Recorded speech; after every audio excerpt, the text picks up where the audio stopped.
Renee and Jenn Graziano, Danny and I are so excited to have you in studio. Basically, mostly because both of you are reality TV royalty, truly icons in the field. You were the star of Mob Wives. You were the creator. It is a blessing, an honor, and privilege just to be in your presence. Why, thank you. I think we're kind of royalty, too. She thought that way before Mob Wives. I've always been a princess. And now you have so many crowns. Yes, as you should. Yes. But what I love is because obviously we know you so well from Mob Wives and everything. You're coming behind the background a little bit with the podcasting and everything. How is that experience going? It's been going good. I mean, I was always behind the camera. I'm a little bit way more shy than Renee, obviously. But I like it back there, you know. I want to be the brains, but now with the podcast, I'm coming, and that's kind of our theory of the podcast, coming from behind the scenes and breaking that fourth wall and talking about what really went down and how it went down and what the drama was and why. So it goes with the territory of what we're doing. Yeah, so you have 2 podcasts launching on September 18th. You have your own Crysis Queen. The Crysis Queen. And you have Straightened Out. Tell us about the concepts for both, because they're very different, but both very exciting. Yes. Well, we're black and white, to be quite honest. With the outfits. Yeah. Yes. Literally. So the Crysis Queen is based more about your trauma, and it's a safe place, not for me to make light of your trauma, but to make your trauma feel lighter. So what I'm noticing is, well, I've always noticed this about myself. I have across the board trauma. So, you know, you can pick any lane and I could go in the lane with you. So I want the person to understand they're not alone. And it also helps me not feel so lonely too. Because, you know, I am the person going through the trauma as well. I'm still healing. It's a forever process. So. And with conversations like that, are there anything, like, I'm not sure how many episodes you've started recording, but are there any things that have come to light for you that maybe you were like, oh, I didn't even think about it like that? We're about 12 in, and no, I think, you know what, I've this last year, these last 9 months of sobriety especially, I really went through a lot of different processes to get well. From everything from plant medicine, I did ibogaine, I've done DMT, I do anything to heal. You know what I mean? So I think for me, I'm coming to realize, okay, I went through that. I don't feel it as much as I used to. Maybe that's it. Yeah. I don't feel it all the way because I really haven't cried on many of them. Have I? Maybe like 6 out of 12. You cried on both of mine when you did mine. You cried on You made me cry. You and your cast members made me cry. They're co-hosts first. of all. Co-hosts. And she cries on everything, so it's nothing new. We all know that. Okay, She maybe definitely 6 fucking out of cried. 12. Maybe Okay. 6 out of 12. And that is a huge growth spurt Well, for me. the podcast is called Crysis Queen, and it's spelled Crysis. Thank you. Hello. Thank you. Because I crisis. I love that. So your Exactly. podcast is Straightened Out, and that's more of a behind-the-scenes look at the shows you've worked on and other And shows in the others. reality TV universe. So straightened out is a term that it's synonymous with the mob. So we're using a play on words, but we're straightening out the drama and the truth.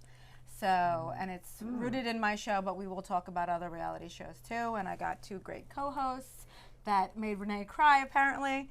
Renee made No, Renee I was cry. joking. Renee made Renee cry. Trust me. Yeah. And, I'm emotional. I can't help it. What was was like reliving some moments of Mob Wives or like hearing what they were saying? Were those the Yes. things that kind of hit a nerve for you? Absolutely. So I haven't watched an episode of Mob Wives in 7-8 years. So when we're talking about the episodes, and they're the ones that were so pertinent to the season and my trauma, I live it again. And that's the one thing that I really haven't nailed. I relive my trauma. Like, I try not to, but I'm so emotionally based that I automatically feel it again.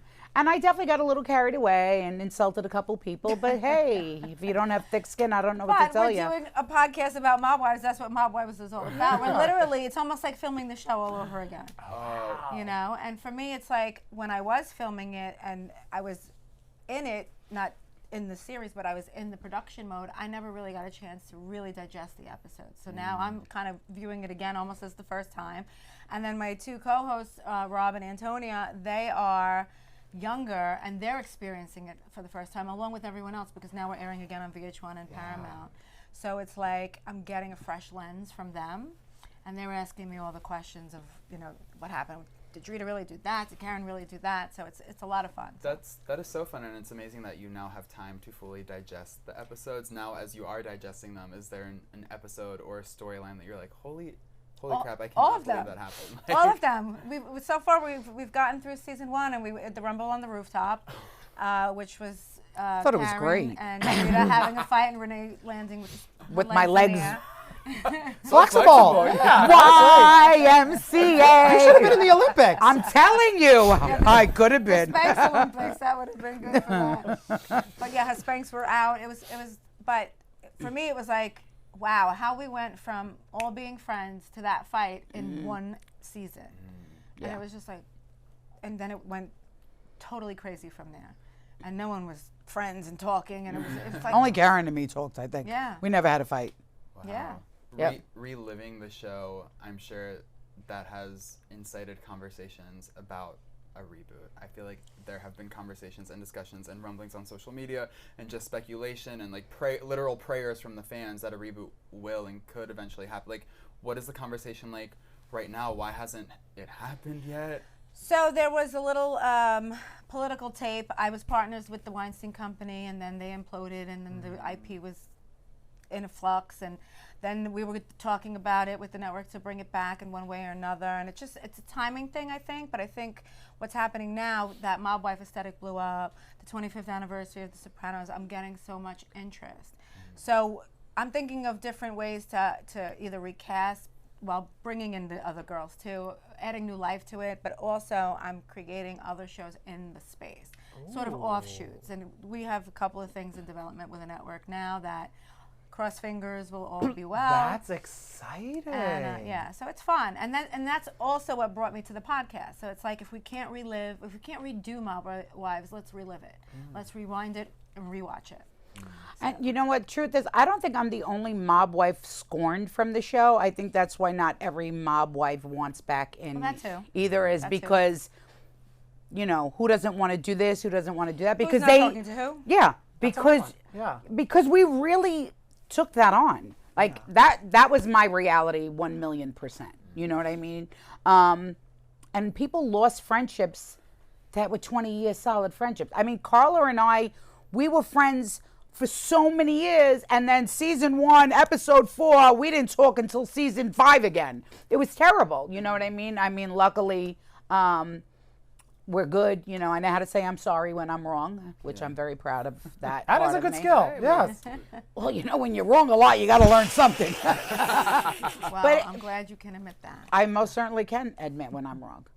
I Yeah. wish other people could. No, Is I there- cannot. Oh, you can't? Okay. No, No, I can. She can never say I'm hardly sorry. ever wrong. Let's start there. But no, I can, but I do it in different ways. I don't need words. I do it in action. I might need the words every now and then. You're not gonna get 'em. Anyway. Was there anything that maybe, because like you said, like reliving it and reprocessing it on your podcast, and like obviously you being the creator and behind the scenes and you living it on the front lines of it, were there any moments where did you guys butt heads a lot while filming, where you're like, I don't want this happening, and it's happening, and you're like, I can't control, I'm producing, I'm not controlling. Yeah. Yes, a lot. Not necessarily that. It was a lot. I'm just going to be honest. It was a lot of Renee sort of taking, not ownership. It was always like, well, my sister said I can do this, and I'm going to do this because of my sister. And then the other women really believed that was really happening, but in truth, I was making it harder for her just to prove that I wasn't giving her special treatment. How did you make it harder or try to make it harder? And were you aware? I wasn't even really doing it on purpose. It was just a natural reaction to not. I had partners, right, and a network, and this is my first show, so I wanted it to be like, I know how to separate family from business. So it was like a natural. Yeah, it was kind of natural for me because I could separate family from a lot. But it was more subconscious, but I was doing it in a way where if she wanted something, actually, no, you can't have it. I need this. No, Renee, you can't have it, because it would appear to everyone else. Like favoritism. And no matter what I did, it still appeared like favoritism. I should have gave everything she wanted. Well, maybe I can't. I'm There you sorry. go. Yeah. maybe if they would have given as much as me, they would have gotten as much as me too. Okay, who are you talking about? God. I'm just talking in general. She's talking about everybody. I'm going to say this. Everybody. With the exception of Karen. Yes. no one gave as much as me ever. Because it wasn't just for me to be 100% real. It was also, this is my sister's show. I'm going to do everything possible so we get another season. I'm going to go harder. I'm going to do more. Because what I have said in many interviews is my loyalty was never to me first. So if it meant knowing my sister was going to advance in her career, it was more important to me than anything else. And what they couldn't understand that, because my loyalty for my sister was way beyond the loyalty for myself. So if I would have been more loyal to myself, I would have not done the things that I did. I wouldn't have said the things I did. I wouldn't have gotten high the way I did. I wouldn't have attacked the people I attacked or verbally. So you're saying you did all that for me? So what I'm saying is, if I was more loyal to myself, I wouldn't have been so concerned with making sure it was a hit. And nothing was ever done, like, whatever I did was really happening. You know what I mean? I didn't fake anything. But you didn't hide anything. I didn't, exactly. I didn't hide anything. I should have hit a lot more. She let it all out, and I do agree that she did a lot of it for me, but I also think that you didn't go and attack people for me. No. That's not what I mean. I didn't. You didn't hold back. No, I didn't hold back. I never attacked anybody. What I meant was, I didn't hold back when it came to the show, because I knew the show could advance. Not you personally, the show in general. Yeah, your self-serving as well. You wanted to advance too. Don't put it all on me. No. Here, the truth of the matter is, and I know this is going to sound really bitter, and I don't mean it, but I was a star in my own right from birth. In my own very strange way, I would always succeed no matter what I did. If it was play the lotto, I'd win like 3 days a week. It was the craziest thing. She's definitely lucky with numbers, horse, anything to do with betting. She's very, very lucky. I was always very fortunate to make a room feel warmer. I can connect with people. So I didn't have to be a star on TV. And what I always try to explain to the other women is, there's billions of stars in the sky. I'm sorry, I'm the North. Oh. I love that. I'm sorry. Well, Jen, my question for you is, as she's living her life out loud in front of the cameras for the success of your show and for her sister, what was your sort of like internal mental process as she's having very dark moments? Like, did you ever like feel the need to step in a more significant way, or were you like, no, that would impact the show? Like, how did you deal with that? There were a few times. But let me say this, that's how she lives her life outside and off camera. It's been that way our whole lives. So it wasn't something that was like, oh, I was almost immune to it at that point and numb to it. But I think when it was, season 2, when her ex-husband decided to cooperate and tell on my father, and she was breaking down so bad, I was like, all right, I think we got to take this, shut the cameras off. Gotta be a sister. Yeah. Like there were times. And that was our argument. I was like, no. No, she never wanted the cameras off. Because if we shut them... one time, sorry to cut you off, the one time she did, I'm thinking she don't want them off, so I let it go. And then she wants to blame me. I can't blame anybody for my addiction. I can't. I'd like to. I think my ex-husband has a hand in it. I think my lifestyle has a hand in it. But ultimately, it is my responsibility to take or not to take something. Okay, I'm very clear on that part. However, also I will say, in the interim, it wasn't just about helping her. By me doing and being me, I was really hoping to help somebody else. Also releasing. I think. She was releasing, but it was a lot. Because I lived in the shadow of this dark world all my life that I was so proud of, and I wanted to be proud of it without exposing it. I wanted to be just proud. I'm proud of my father. So what? My father went to jail. He did his time. I didn't say what he did was right. But my father was a stand-up guy, through and through and through and through, and I'm proud of that. I'm proud of my last name. I'm proud of my sister. That's me, who I am. That helps me be a better person, because when I have to look back at my life, my father could do it. I could do it. I have his strength. I have his courage. So for me, I think I was tired of always being the middle child, the one that was very different, the one that had a lot of learning disabilities. I was tired of it. So I was going to be me, whether you like me or not, because you weren't going to like me all the time. It's the way of the world. Not everybody, not even the nicest people are liked. Yeah, but it's that quality of you that draws people to you.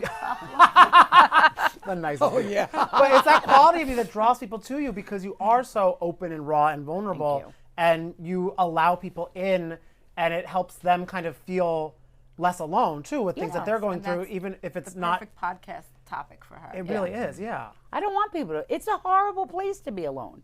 Addiction is a dark world. You know what I mean? And it's not even like. I was never addicted to drugs. I was addicted to power. I was addicted to men. I was addicted to my world, my lifestyle. Drugs were my comfort. That wasn't my. That was what when kept all of me. that wasn't going well. Yeah, like a lot of people don't understand. That's the solution to my problems. It's not a solution, but it, in some strange way, I know it's. I think sometimes self-medicating kept me alive, because I think if I would have had to really live those instances, I'm having hot flash. If I would have really had to live through it without medicating, I might not have made it. And that's the truth. And I don't even like to talk that way. No, but that's honest. the truth. Yeah. Like what I went through with my son's father, from like the very beginning to the end, it is so dark that most women. It's too dark to go there today. No, but I'm just saying in general, most people wouldn't make it out. Yeah, So, that's you know, at the end of the day, what I've done, I've done. Yeah. I'm still here. Jen, And September 18th will be a very That's special right. day. Yeah, the year anniversary of your near fatal overdose. Yes. Well, I guess you did die for a second. Correct. How are you feeling with a year coming up? Amazing. You know, every day I could be up, I could be down, I could just be this way. And this all of a sudden is good enough for me. Yeah. I love that. Yeah. Well, Yeah. Jen, what I was going to ask you is, what was it like watching your sister go through her addiction, and now seeing her 9 months, nearly a year out of it? It must. I'll be honest with you. A lot of times I tuned out of it. For some reason, it just makes me uncomfortable. I don't like to watch destruction, and I feel probably in a.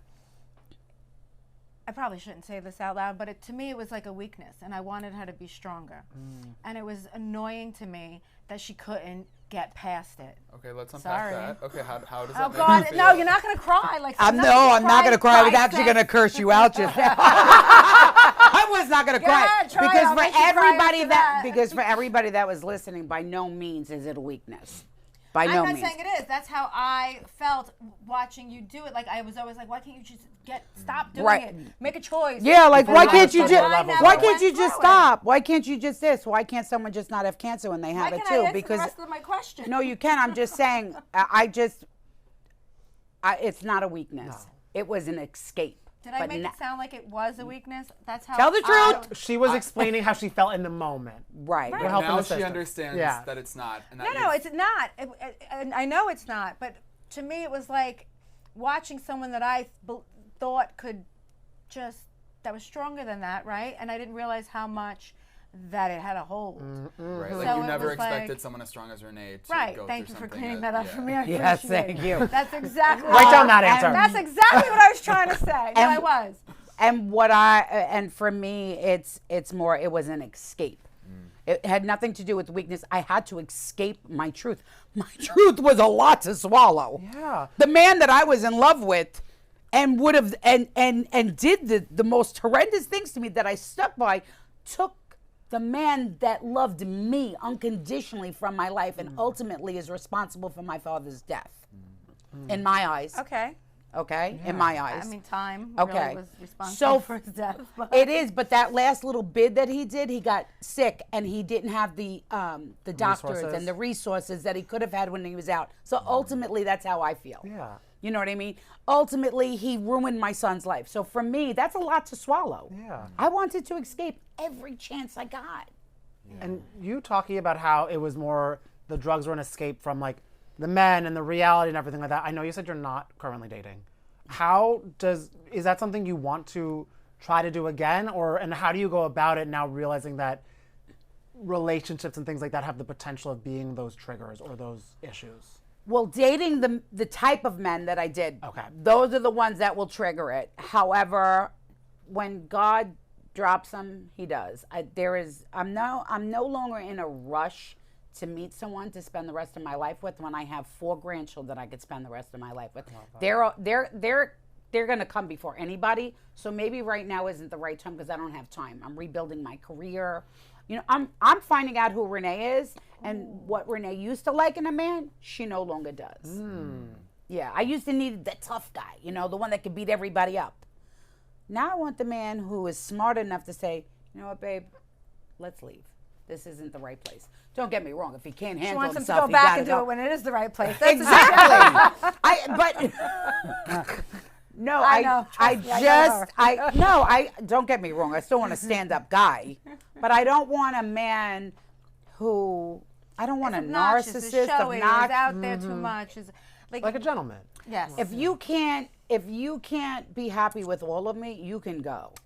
Amen. You really can go at this point. Yeah, hit the road, Jack. Please, because it's I can't do any more time. I have no more time to waste. And what I've realized is time is something you can't get back. And I lost a lot of time. Yeah, so true. Speaking of time, Danny and I are curious because there's going to be some time in between now and the next season of The Real Housewives of New Jersey. We just wanted to get, you know, as a reality TV icon and a reality TV creator, your thoughts on what this potential reboot could look like. I know that you're close with Teresa. It's like either they're going to keep the Teresa side or the Melissa side or do a fully clean slate. Right. What should they do? What would you do? Yeah. What I would do is keep the men out of it. Because they And do utilize the men a lot. They got a very didn't in the strong beginning. opinion I have on a this. very strong Oh, opinion. let's share it. I do not like everybody pulling, they call them receipts. To me, it's like snitch stuff. I don't like it. First of all, Dolores is one of the nicest women on that show. You're talking about her husband. Leave that man alone. He just got here. He didn't do nothing to nobody. Why are you talking about business that we don't even know is true? That's one. Leave the men out of it. It's called Housewives. Housewives. Now, I understand Joe plays a really big part. That's Teresa's brother. I would never involve myself with Teresa, Melissa, and Joe. It's none of my business. It's sisters and brother stuff. I would love to see them repair their relationship. I truly would. But all this other stuff, I'm not with it. I'm not with it for OC, tapes, watching people. You're bringing people's phone conversations. What are you doing? Saving. I don't save my messages. When I'm done with that conversation, gone, people are showing up. Do you know what you said on 4 o'clock on 2016 That's some snitch shit. Why don't you just work for the feds? I'm sorry, I don't like it. I don't like it. Yeah. No, she's right. I don't like it. Right. I think it's a shame. I think it needs to stop on the Housewives, and I think that it's trashy to me. And I think higher of those women. Because instead of them having conversations and growing, they're pulling stuff back, so they can have distractions. Distractions. It's cruel. People could go to jail. Yeah. Children can lose their fathers, their mothers. It's not something to play with. Yeah. Let's entertain each other. First of all, leave the men out of it, and the men need to stay out of it and keep their opinions about women out of it. That is not attractive to hear a man called another woman name. I don't agree with it at all. Imagine like daddy saying anything about a woman. It's just, you just don't do it. No. It's not your place. Are you a housewife? No. Or are you the husband? From a producer standpoint, where do you see the show going? I mean, what I think they're going to do, obviously, is look at the ratings, look at who's bringing them in, who's got the strongest storylines, who's causing the most trouble, and they're going to weigh it all out. I think they'll probably keep Teresa if they keep anybody, and it'll be her camp. I don't think they'll get rid of her brother and Melissa. They'll just have to deal with that, I think. Ooh. That's a show. They're so much of that. They're the original. They're the core. They're the core. So it's like, if you're not gonna keep them, you got to reboot and get rid of everybody then. Because then you got to start a whole new core. Yeah, they got handsy too. Oh. Danielle and Jen, they got handsy. Well, that's because Danielle's from Staten Island and she learned that from our environment. No, I think when you get fed up, when someone keeps pressing your buttons, I don't care where you're from. If you know, you can only take. Very likely to happen. I in like Staten Jen Island. though. Like, you know what? I like all the women. They're all fun. Yeah. Yeah, they're a But good time. Teresa has been nothing but gracious, respectful, and wonderful to be around. And also, it was a hard thing because we were talking with Danielle Cabral earlier today, and she was just kind of saying when Jen started talking about her husband and things like that, she kind of started very seeing. territorial and protective. Like even if you agree with what they're saying, that's my choice and my person. Yeah. I protect that regardless of what you're saying to the day I die. You cannot say anything, even if you're right. Keep it to yourself. Unsolicited advice. Nobody wants it. Yeah. Right. No one wants it. Imagine talking about my father. it would be over. You'd lunge across the table too. I wouldn't even care. And whoever was on the opposite side, if you didn't mean it, tough shit. You were there, oops. If you're in the way, sorry. I'm sorry, because men should not. It just no. Leave the men out of it. Imagine like having guys that really like one guy gives like another guy a beating, and if they were the guys that we knew, they wouldn't just be beatings. What are you talking about on the show? I'm talking about you're pitting men against men. Yeah. And a man has something to prove. You know what I mean? So Well, God yeah. forbid. And After there's our, women and children. No, I'm not After cool the with that. celebration of life party, Oh, when everyone went nuts and men were involved, we were not allowed to bring the men to anything for That at was least it. 2 seasons. Okay, the housewives could learn a lesson from Mob Wives. Yeah. Yeah, we're no, making a those little poor women. more. Back to the girls. Yeah. But not with receipts. Who came up with that word receipts? It bothers me more than I got receipts. No, you got a copy of a text You got a message. transcript, is what you got. Exactly. You got a federal transcript. Oh my God, we could talk with you guys for hours and hours and hours. Thank you so much for stopping by. This was so much fun, and congrats on the I hope podcast. it's sorry for cursing. Oh, you are. We could bleep We it out, bleep for a baby. reason. Yeah. Oh, we should have just cursed the whole time. Please. Curse all their lives. Podcast. Yeah. Exactly. Thank you. Thank you Thank for you having for us. having us.